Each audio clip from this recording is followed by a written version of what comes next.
ओम केशवाय नमः। जय श्री कृष्ण। भगवान कृष्ण और राधा रानी की कृपा सदा सर्वदा आप पर बनी रहे।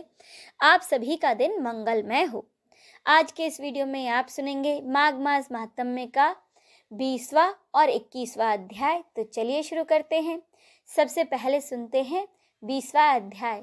वेद निधि कहने लगे कि हे महर्षि, धर्म को जल्दी ही कहिए, क्योंकि श्राप की अग्नि बड़ी दुखकारक होती है। लोमश ऋषि कहने लगी कि यह सब मेरे साथ नियम पूर्वक माघ मास में स्नान करें, जिससे कि यह अंत में श्राप से छूट जाएंगे।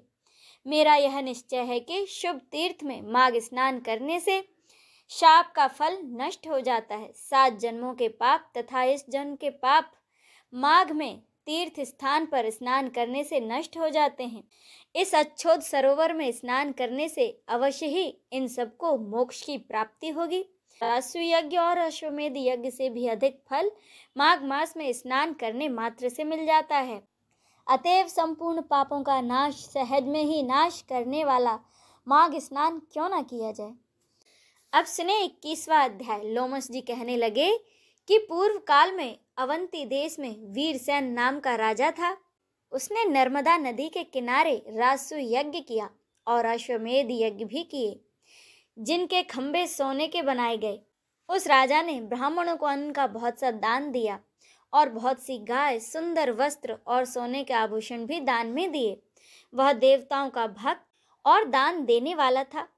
भद्रक नाम का एक ब्राह्मण, जो अत्यंत मूर्ख, कुलहीन, कृषि कार्य करने वाला, दुराचारी तथा अधर्मी था, वह भाई बंधुओं का त्यागा हुआ इधर उधर घूमता हुआ देव यात्रियों के साथ एक बार प्रयाग में आया और माघ में उनके साथ 3 दिन तक उसने स्नान किया, जिससे कि वह 3 दिन में ही निष्पाप हो गया। फिर वह अपने घर गया।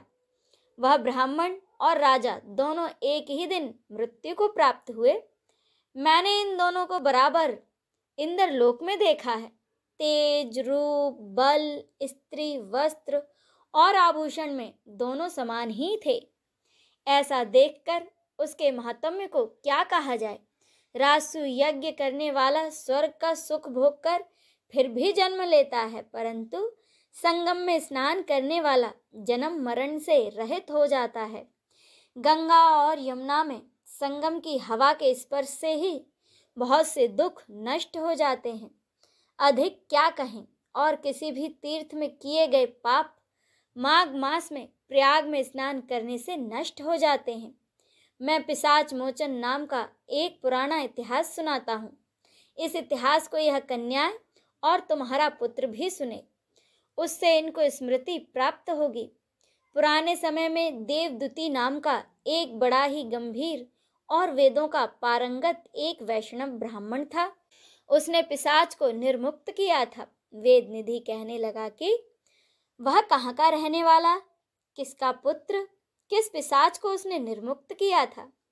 आप विस्तार पूर्वक यह सब कथा सुनाइए। लोमस ऋषि ने कहा कि किल्पज्ञ से निकली हुई सुंदर सरस्वती के किनारे पर उसका स्थान था। जंगल के बीच में पुण्य जल वाली सरस्वती बहती थी। उस वन में अनेक प्रकार के पशु भी विचरते थे। उस ब्राह्मण के श्राप के भय से पवन भी बहुत सुंदर चलती थी और वह वन चैत्र रथ के समान था।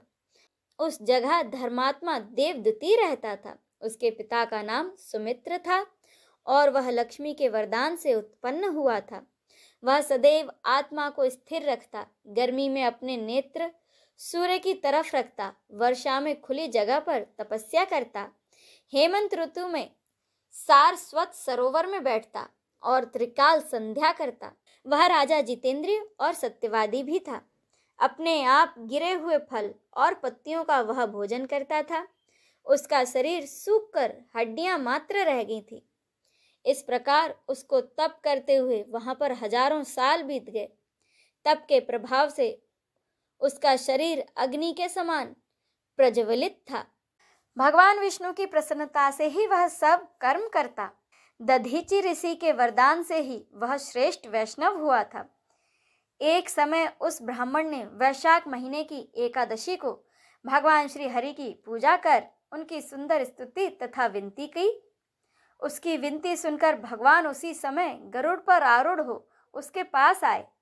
चतुर्भुज विशाल नेत्र, मेघ जैसा स्वरूप भगवान को स्पष्ट देखकर प्रसन्नता के मारे उसकी आंखों में आंसू भर आए और कृत्य होकर उसने भगवान को प्रणाम किया। उसने अपने शरीर को भी याद न रखा और भगवान के ध्यान में वह लीन हो गया। तब भगवान ने कहा कि हे देवदूती, मैं इतना जानता हूँ कि तुम मेरे परम भक्त हो। मैं तुमसे अति प्रसन्न हूँ, तुम वर मांगो। इस प्रकार भगवान के वचन सुनकर प्रेम के मारे लड़खड़ाती हुई वाणी में वह बोला, हे देवादिदेव, अपनी माया से शरीर धारण करने वाले, आपका दर्शन देवताओं को भी दुर्लभ है। अब आपका दर्शन भी हो गया, अब मुझे और क्या चाहिए। मैं सदैव आपकी भक्ति में लगा रहूं। भगवान उसके ऐसे वचन सुनकर कहने लगे कि ऐसा ही होगा। तुम्हारे तप में कोई बाधा नहीं पड़ेगी। जो मनुष्य तुम्हारे कहे गए इस स्तोत्र को पढ़ेगा, उसकी मुझ में अचल भक्ति होगी, उसके धर्म कार्य सभी सफल होंगे और उसकी ज्ञान में परम निष्ठा होगी। इसी के साथ यह अध्याय संपूर्ण होता है। बोलिए भगवान वासुदेव श्री कृष्ण की जय, राधा रानी की जय, नमः पार्वते पते, हर हर महादेव की जय।